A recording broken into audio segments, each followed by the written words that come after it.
Good evening and welcome to another episode of www.rei-tv.com. I am Nick, your host as usual, and I'm really glad to see you tonight.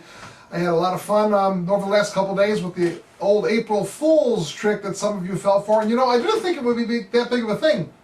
Strangely enough, I've even had phone calls, people asking me about the whole April Fool's thing. One of the poor guys, and if you're watching this, Brian, I love you. But he watched the show and then he called me. I don't think he watched the whole show. And he called me up and said, if you got some problems, call and let's talk it out. Now, I still have to call him back. I just got the message today. I don't check my cell phone much. I check it maybe every 3 or 4 days. That's a whole other story. But I got the message today. So he might have just been playing an April Fool trick back on me, as a matter of fact. But in any case, I got a lot of messages and contacts and things like that. So it's kind of fun. I'll do it again next year. Let's see if you remember. Anyway, today we're talking about where do I get the money. We're going to talk about funding your deals and how to come up with cash to do your deals, how to come up with money for down payments, how to come up with big amounts of money for rehabs, etc., etc., etc.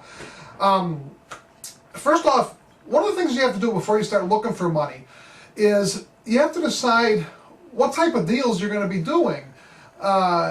Because if you don't know what kind of deals you're going to be doing or concentrating on, it's hard to know where the money comes from, the long-term versus short-term, that type of thing.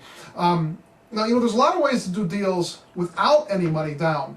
And I would say, for every 10 deals I do, 9.5 of them I don't put any money down out of my pocket or out of anybody's pocket. They're all no money down deals. So, if you want to go that route, that's a great thing too. And that's a whole other episode. We'll talk about that someday.